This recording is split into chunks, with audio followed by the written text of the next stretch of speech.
Bonjour et bienvenue dans cette vidéo de présentation du système de gestion des tickets.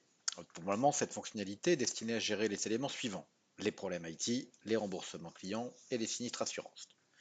Comme vous pouvez le voir, il s'agit d'une évolution de pad. Chaque utilisateur pad disposera d'un menu supplémentaire sur le côté gauche. Il s'agit du menu ticket.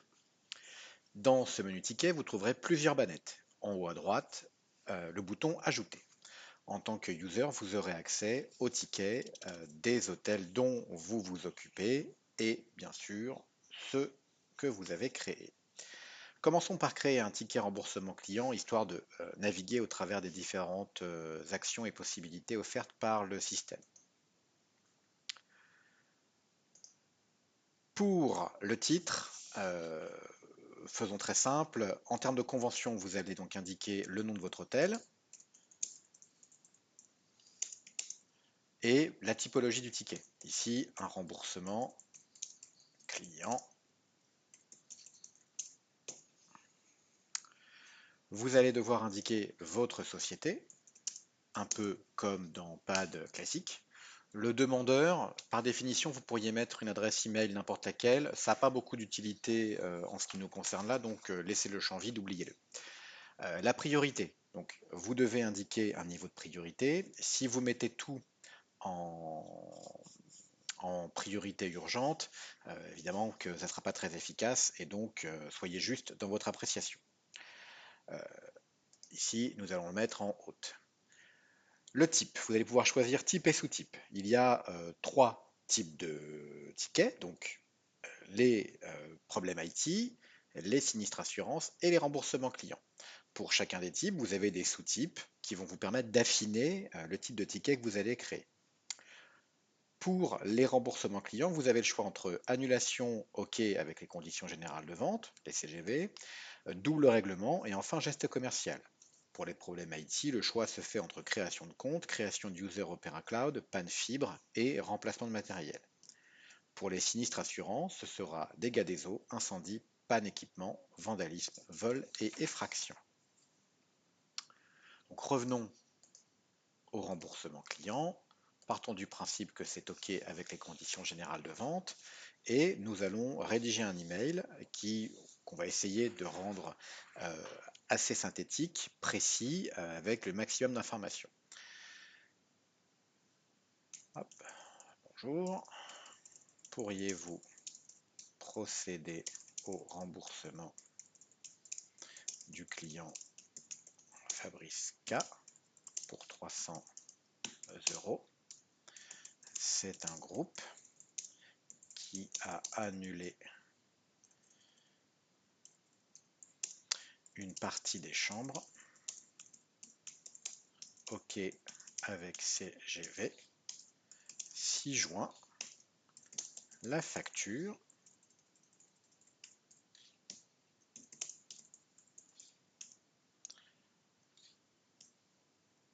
La preuve de règlement. La demande du client. Et bien sûr, le RIB. Pas de RIB, pas de cash.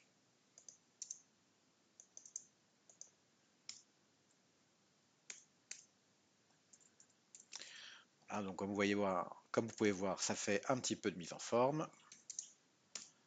Voilà, hop, on nettoie. On va regarder aussi qu'il n'y ait pas de typo dans le titre. Pour ceux qui me connaissent, ça changerait.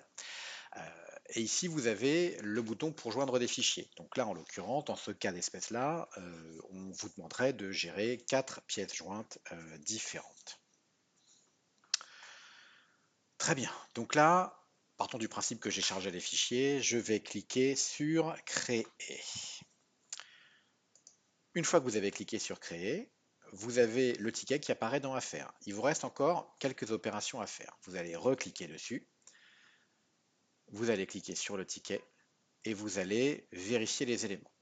Donc vous allez vérifier que vous n'êtes pas trompé, que tout est OK, par exemple que vous avez bien les pièces jointes, qu'au niveau du corps du mail tout va bien, que vous n'êtes pas trompé dans le nom du client ou dans la typologie de demande. Vous allez pouvoir vérifier le niveau de priorité, le type et le sous-type. Dans le hashtag ici, vous pouvez indiquer des mots-clés qui vont faciliter les recherches dans l'onglet de recherche. Pour vous, ça n'a pas un grand intérêt à mon sens. Néanmoins, pour les fonctions sièges, ça peut être utile. Donc, vous pourriez éventuellement y glisser quelques mots-clés. La partie abonné ici, elle peut être intéressante et notamment en ce qui concerne votre établissement, imaginons que vous, en tant que GM, vous ayez créé un ticket et que vous souhaitez que votre adjoint soit au fait des tickets que vous avez créés. Eh bien, à ce moment-là, je vous recommande de l'abonner.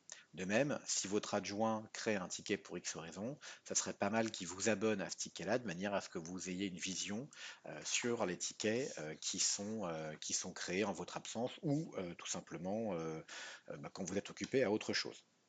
Vous pouvez aussi décider d'abonner d'autres users. Par exemple, sur un remboursement client, on va le voir, assigner le remboursement client au RR. Toutefois, vous pourriez décider d'abonner le comptable en charge de votre établissement pour qu'il soit au courant du fait qu'il y a une demande de remboursement qui a été initiée. De toute façon, il sera au courant, mais ça peut donner un peu d'indication. Vous avez ici la faculté d'ajouter des commentaires. Ces commentaires-là, euh, en fait, ils servent à la communication interne de l'application. Donc, c'est pas quelque chose de fondamentalement utile pour nous. Ça peut l'être quand on fait intervenir des gens externes au réseau, typiquement pour les remboursements de sinistres, pour les sinistres assurances, sur lequel en fait on va pouvoir passer des informations entre les membres du réseau sans pour autant en faire part aux intervenants extérieurs. Vous pouvez donc, comme je l'ai dit, vérifier que vous avez bien mis vos PJ.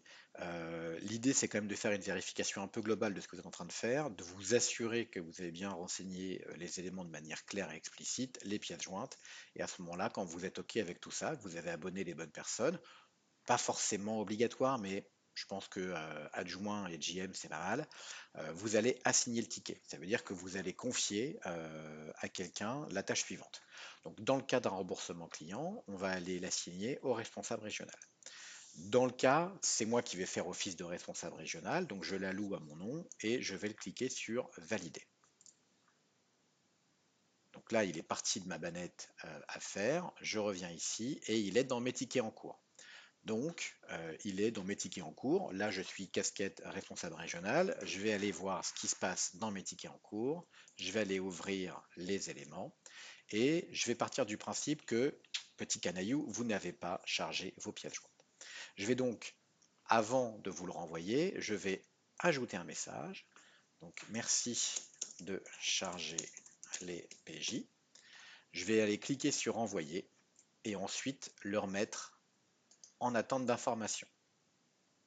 Donc là, j'enlève ma casquette RR, je reprends ma casquette GM, je reviens ici et dans cette bannette-là, je vais avoir mes tickets en attente d'information. Je vais donc aller cliquer dessus. Je vais aller ouvrir le ticket en question. Je vais regarder, et, bigre, en effet, je n'ai pas chargé mes pièces jointes, donc je vais aller cliquer sur le bouton plus et je vais pouvoir charger 1, 2, 3, 4, 5, 6, 7, 8 pièces jointes, autant que vous voulez. En l'occurrence là, on était sur 4 documents, donc 4 pièces jointes. Donc je vais rajouter un message, c'est fait, je vais l'envoyer. Vous allez voir ici que le message apparaît ici. Ce que je n'ai pas dit pour l'instant, mais qui est une forme d'évidence, c'est que chacun de ces messages-là induit un message réel dans vos boîtes mail. Okay, donc vous n'êtes pas obligé de regarder et de passer votre vie à monitorer ce qui se passe dans PAD pour suivre l'évolution de vos tickets. Vous avez accès à ces éléments-là dans votre boîte mail. En tout cas, vous avez des alertes sur le fait que des choses viennent de se passer. Et vous allez cliquer sur répondre. Répondre, ça va être l'action qui va sortir le ticket de votre bannette en attente d'information pour la remettre dans la bannette du RR, ici, qui va donc aller pouvoir contrôler que, eh bien, oui, il a vu votre élément, il a vu ici qu'on était donc OK, c'est une demande de règlement pour le Fabrice, 300 euros, les conditions générales de vente. Je pourrais regarder les pièces jointes, les factures, les preuves de règlement, la demande du client, le RIB et ainsi de suite. Et à ce moment-là, moi en tant que RR, mon travail s'arrête là. Je valide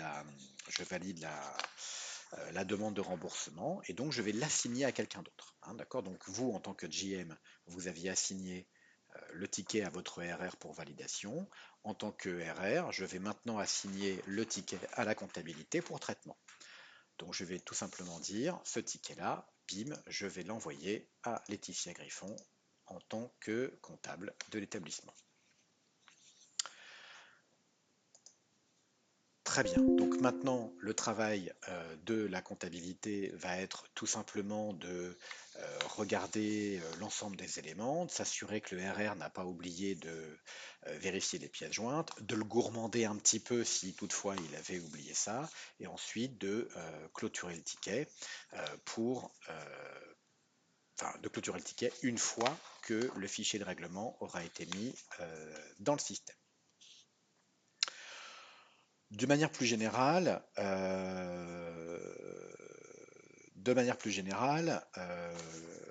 vous allez pouvoir gérer donc l'ensemble des éléments que nous avons décrits, donc les remboursements clients, les sinistres assurances et les problèmes IT.